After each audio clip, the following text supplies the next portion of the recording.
Hi guys, welcome back. Today I'm going to be teaching you about damage in Minecraft Bedrock Edition. So there are a lot of differences between Java and Bedrock Edition. So this information is only going to be applicable to Bedrock Edition. So if you've played Java, just don't watch this. Okay, so the first category we're going to focus on is melee damage. Why am I treating this like it's a class? I'm not a teacher. Sorry. So on Bedrock Edition, punching or attacking someone with an item that is not a weapon deals 2 damage as opposed to 1 on Java. But I'm going to stop talking about Java. It doesn't matter, it's irrelevant. So it deals 2 damage or 1 heart. And since a spider has 16 health, the spider will of course die in 8 hits according to my advanced math.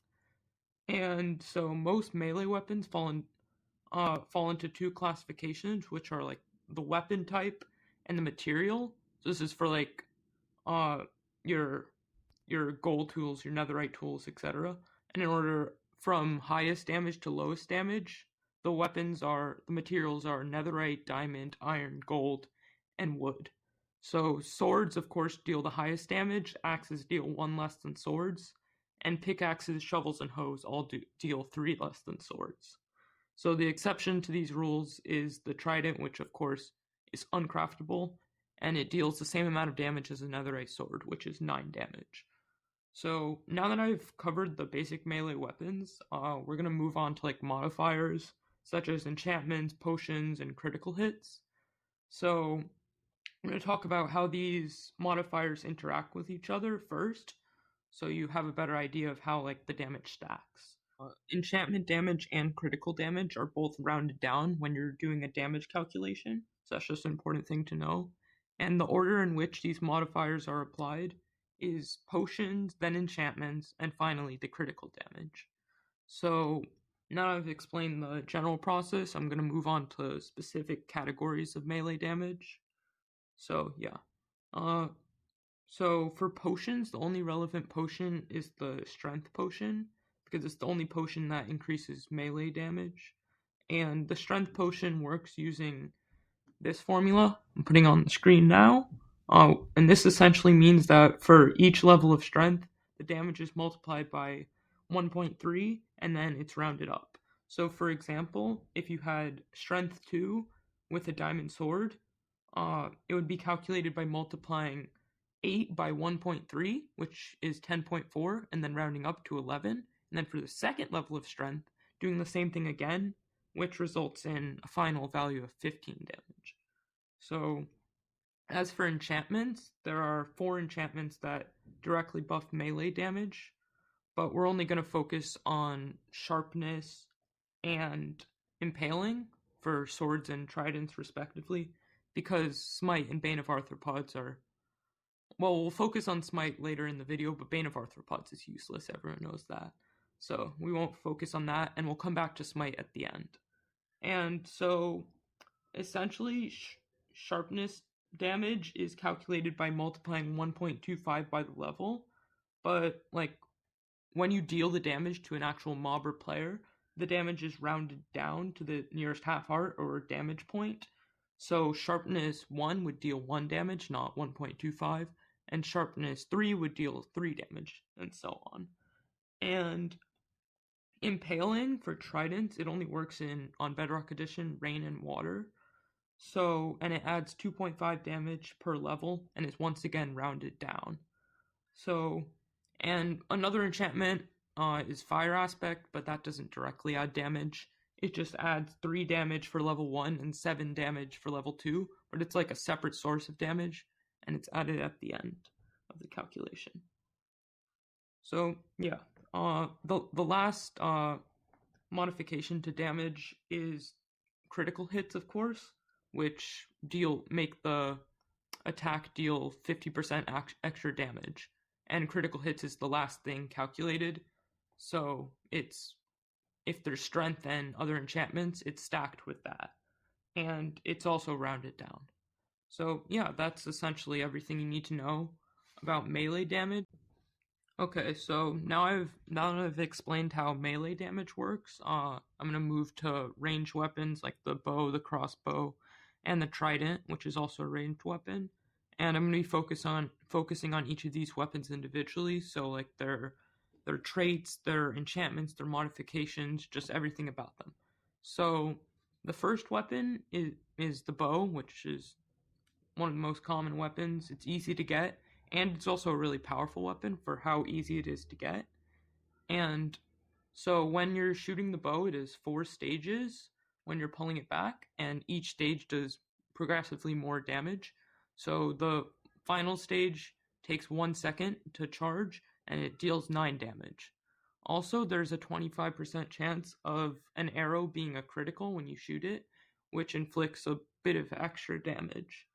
So for the enchantments on the bow that deal extra damage, there's power and there's flame, and power deals extra direct damage, and flame deals indirect damage.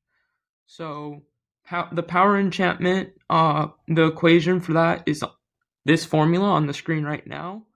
And essentially what this formula means, it's pretty simple, but it means that each level of power deals 25 plus the level times 25% more damage per level of power. So I sounded awkward saying that, but it's really simple. And the other way of increasing the damage dealt by the bow is with harming arrows. So a harming 1 arrow deals 6 extra damage, and a harming 2 arrow deals 12 extra damage. So that can make a really big impact on the damage you deal. And the maximum damage you can deal with the bow is 41 damage if you include the damage from flame, the damage from power, the damage from a critical hit if you get one of those, just all that stuff. So 41 damage, that's how much you can do. It's a lot. So, and the bow specializes in straight up damage, but the crossbow, it's a little more versatile because like it offers situational enchantments like piercing, multi-shot, etc., stuff like that. But unfortunately, you can't use fireworks to damage enemies. That only works on the Java edition. That's kind of sad. And harming arrows also work with crossbows, and they deal 12 damage with harming 2, just like a normal bow. And also, I forgot to mention, the crossbow just deals 9 damage every time.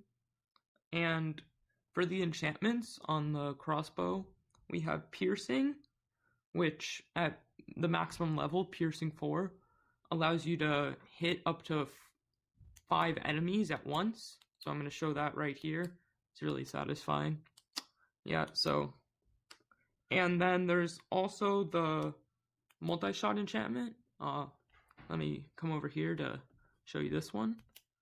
So the multi-shot enchantment allows you to shoot 3 arrows at once at different targets. So I just killed those 3 creepers with easy 360 no scope. Okay, what am I saying? But essentially, this means that you can deal a lot of damage, just not to one target. So it's really situational. Of course, you're not going to have 5 enemies lined up where you can do 105 total damage with piercing, but it is really cool that you can do that technically. And with multi-shot, you can do 63 total damage to 3 enemies. So yeah, that's just really cool that you can do that if you want. So it's 9 from the crossbow and 12 from the harming arrow. And the last, moving on, the last range weapon is the trident, which is also a melee weapon, of course, but it's also a ranged weapon. And it's a powerful early game weapon, like just say you find it, like you kill it, drown and get it. It's really good early game just with its base stats. It's as good as a netherite sword. And it's also really strong in the rain and late game, although not as strong ranged, but it still has some fun quirks. So, the trident deals 8 damage when it's thrown, which is 1 less than with its melee attack, and there are 2 trident enchantments, which deal extra damage when the trident is thrown. So the first one is channeling, which summons a lightning bolt if it hits a mob or player, which deals some extra damage. It's also just fun to watch. And then there's also Riptide, which is incompatible with channeling, but if you use it, it essentially flings you with the trident. I'm sure you guys know that, but I'm just explaining. And if you're in the Also, both of these the channeling enchantment works in thunderstorms, I forgot to mention that, and the Riptide enchantment works in rain or in water. So when you hit near a player or mob, it deals splash damage with the Riptide enchantment. So yeah, that's a helpful thing. Essentially, they don't deal too much damage, but the trident can be fun to play with as a ranged weapon. So yeah, that's essentially all I have for the ranged weapons. And now we're going to move on to the last part of the video. Okay, so I've discussed both ranged and melee damage, but of course there's just so many other ways to deal damage indirectly because Minecraft is an open world game. So I'm just not going to discuss all of these because that would just defeat the point of the video and it would just go on forever. So yeah. And to end the video, I'm going to be showing the most amount of damage you can do using certain techniques like melee, ranged to multiple targets. Just have fun with it. So I hope you enjoyed so far, and I hope you enjoy this part.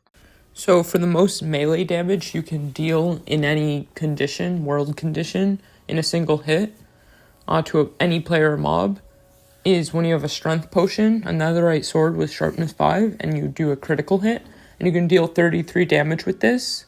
Also, you could add on an extra 7 damage with Fire Aspect 2, but we're not including that in this, and you'd be able to one-shot a player with half iron and half leather armor using this. When it's raining, you can deal even more damage by making use of the trident. It deals 42 damage if you have a strength potion, impaling 5 trident, and a critical hit, which is really, really great. So it's just really fun to mess around with dealing that much damage. Also, against the Wither and other undead mobs, you can also deal 42 damage using a netherite sword with Smite 4. So Smite deals twice the amount of damage of sharpness per level. So that's why you can deal so much damage. And this is enough to take down the Wither in 8 hits, which is just ridiculous. So the most range damage you can do with a bow is 41 damage. I talked about this earlier. And the most damage you can do to multiple targets is 105 damage with a piercing 5 crossbow. And it's really satisfying seeing those creepers all die. And that's essentially the end of this video. And I really enjoyed seeing just how much damage you could do in Minecraft. Like, it's so much more than you start with. I really love the progression. And I hope you weren't too bored by this video. I wanted to make it informative and fun. I'm just really interested in like statistics and stuff. So yeah, and have a good day and see you in the next video. And epic like and subscribe.